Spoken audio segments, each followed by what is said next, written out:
Então, Sri Guru, professor universal, livro de Onjo Pasla Bhakti Pramod Puri Goswami Maharaj.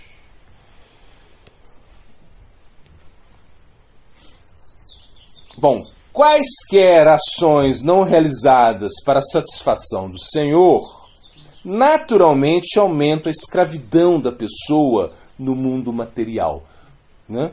Portanto, são desprezíveis. Precisa falar mais alguma coisa? Então, na verdade, é muito forte a nossa...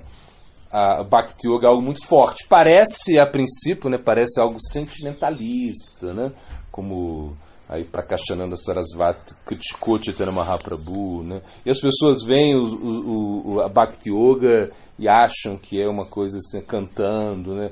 A primeira vez que eu vi os devotos, eu já contei isso, eu fui ver os devotos na primeira vez, encontro, que era o encontro Bhagavad Gita, e quando eu cheguei para ver os devotos, né, imagina, eu fazia yoga, né? Eu achava que na yoga o Bhagavad Gita ia ser ensinado na yoga, né? Na Hatha Yoga, essa yoga normal. Mas cheguei lá e eu ficava assim, esperando o dia, né, que o professor ia falar do Bhagavad Gita, mas ele nunca falava. Então eu perguntei para ele: você não vai falar do Bhagavad Gita?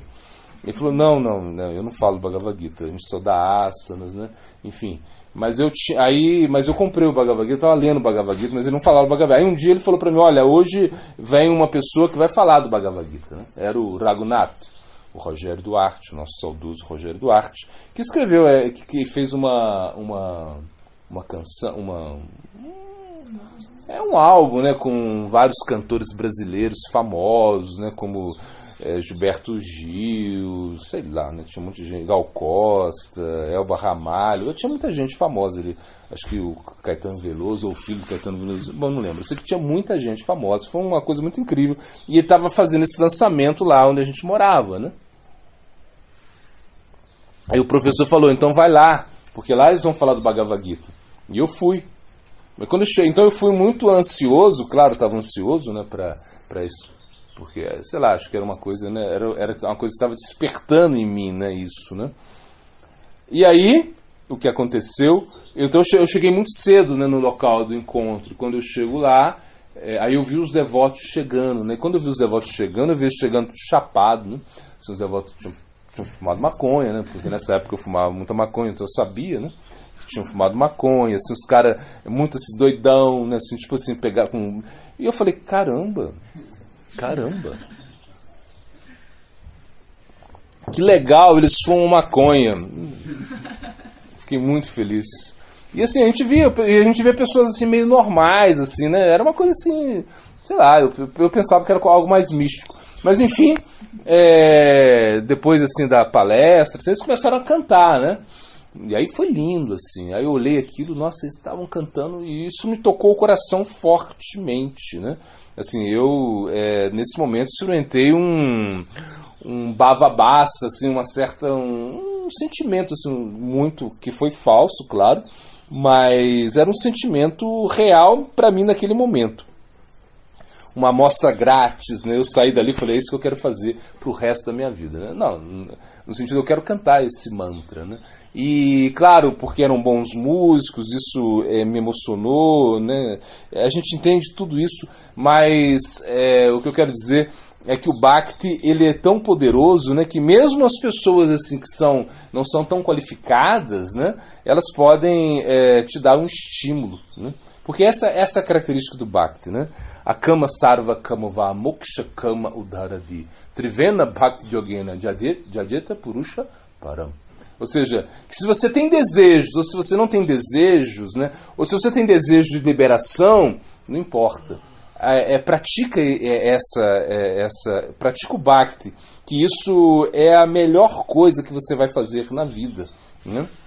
Então o Bhakti, a gente pensa, parece algo muito meloso, melancólico, bom, assim como, né, muito, né, superficial. A gente pode pensar isso, né? Porque você não vê, né? Porque eu lembro também nessa época, antes eu tinha ido, né, no Sai Baba, né? No Sai Baba, E a gente foi num dia lá, que o professor da yoga, ele era do Sai Baba, que convidou a gente foi. E aí eles estavam um dia que eles estavam cantando o Gayatri Mantra, né? E cantava o Gayatri Mantra alto, tinha um gravador, né? Que você ficava com a folhinha repetindo o Gayatri Mantra, né? A primeira linha do Gayatri, né? E, cara, eu não gostei pra nada, assim, não sei, não me tocou o coração. Isso não me tocou o coração. E eram pessoas assim que estavam de olhos fechados, né, na postura de lótus, né, então, mas não tocou o coração. Claro, isso também é devido ao quê? Ao meu Bhakti Mukti Sukriti. Então, Bhakti Mukti Sukriti significa que você tem um certo sukriti, você tem um certo crédito espiritual aí de outra vida, né? E quando ele se condensa, quando o Bhakti Mukti Sukriti se condensa, o que ele se transforma em? Em? Shraddha. Então, aí sim, aí você desenvolve a fé e você vai querer estar com os devotos. Mas o Bhakti, ele é muito forte. Não é uma coisa assim, é o mais forte que existe. Por quê? Porque o Shraddha é a elegibilidade que você tem que ter para praticar o Bhakti. E isso vai ter que acompanhar você o resto do seu processo. Você tem que ter Shraddha em todas as fases, né? Claro que no início a Shraddha ela tá relacionada à rendição, ou seja, ao Sadhana Bhakti, né? Então você desenvolve isso nas suas práticas, né? E aí, quando a gente vê que essas instruções, né, ou seja, que qualquer ação que você faz aqui, se não é para satisfação de Krishna, né, isso vai escravizar você no mundo material. Isso é desprezível. Você não quer ficar escravo do mundo material, né? Ou seja, se você pensa, né, ele fala aqui, no caminho do conhecimento, né, mesmo que os desejos grosseiros de gratificação dos sentidos não estejam presentes, né, o desejo de liberação possui os gyanis e ainda é mais perigoso que o desejo da gratificação dos sentidos, né, que os karmis, né, possuem. Imagina algo tão forte, né? Ou seja, se você tem desejos, muitos desejos, né, você pode purificar esses desejos, né? Mas se você não tem desejo nenhum, isso é mais perigoso, né? Ou seja, é melhor você ir para boate, é melhor você pular carnaval, né? E depois conhecer os devotos do que você ficar aí fazendo vipassana, não sei, se é você ficar fazendo voto de silêncio, fazendo austeridade, se o seu desejo é a liberação. Então a liberação, ela é muito perigosa, ou seja, esse desejo pela liberação é muito perigoso. Claro, que a gente entende, né? Se um Gyani, ele consegue se render a Cristo, ele consegue se engajar no serviço devocional, então ele já leva vantagem, né? Como a gente viu ontem. Bom. O sannyasi, né, que vai chamar... Sannyasi Thakur, né? O sannyasi Thakur, né? Do Javadharma, Sannyasi Thakur, ele era... a gente viu na outra aula, parece. Ele era o quê? Ele era muito Gyani, muito Gyani. Ele tinha muito conhecimento, ele era muito renunciado. E quando ele se encontrou com Bhakti, o que aconteceu? Rapidamente, na associação com Babaji, né? Paramahansa Babaji, ele rapidamente se ocupou no Bhakti e teve grande performance. Por quê? Porque ele já tinha uma vantagem, né? Mas geralmente o que acontece? Essas pessoas, né, que são muito renunciadas, que são muito, né, que querem muito conhecimento guiana, geralmente elas se tornam orgulhosas, né, e passam longe do Bhakti.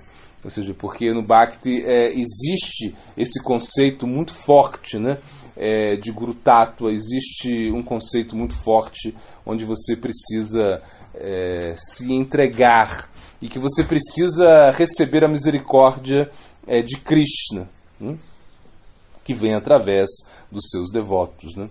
Então, na realidade,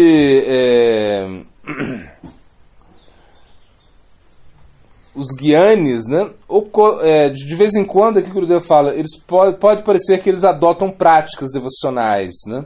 Então, por exemplo, você vai ver muitos impersonalistas que vão cantar, né, o Mahamantra Hare Krishna, e alguns ashramas, né, dos Mayavadis ali tá tocando o Mahamantra Hare Krishna o dia inteiro. Isso pode ser que eles cantem, né, até o Mahamantra, né? Mas só que o objetivo deles é diferente, né? Ou seja, eles não fazem distinção entre Ishvara e Jiva. Então isso é uma coisa muito, muito problemática, né?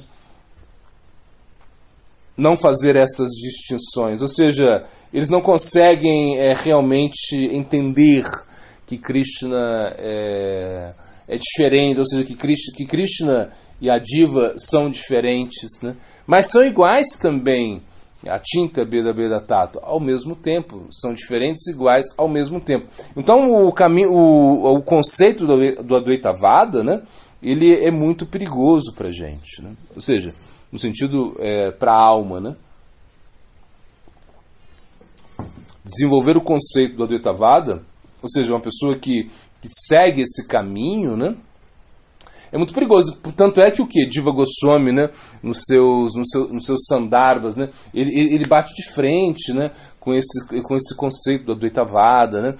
Então ele vai como combater, né, a filosofia de Shankara, né? E a gente vê a preocupação dos nossos acharyas, né? Mesmo o Swami Maharaj Prabhupada, quando ele veio aqui ao Ocidente, né? Quantas vezes ele falou, né? do impersonalismo, dessa corrente dos Mayavadis, né? Uma vez eles até perguntaram para ele, né? Por que você, Prabhupada, você fala tanto disso? Porque em qualquer comentário do Bhagavata ou do Chaitanya Charitamrita, não importa, do Bhagavad Gita, o Swami Maharaj Prabhupada, ele sempre batia nessa tecla, né? Porque, né, os Mayavadis, né, assim, e às vezes não tinha nada a ver com o contexto, mas o Prabhupada estava falando disso. Aí perguntaram para ele por que ele fazia isso, ele disse, porque todos vocês são Mayavadis, né? Então vocês precisam aprender isso. Não é uma coisa que vai ficar, não é uma coisa que pode ficar no ar, né? Então esse conceito, né? Esse entendimento impessoal, né? Ou seja, de concluir que a alma se funde na existência de Deus, né? E você não reconhece Ele como eterno porque você se tornou igual a Ele, né? Sem nenhuma distinção. Então isso é algo que nós deveríamos nos preocupar, combater isso sempre, né? Essa tendência, ou seja, essa tendência ao impersonalismo, que pode também, de certa maneira, ser manifesta na nossa vida, né? Se nós não estamos com uma conexão muito, muito correta, né?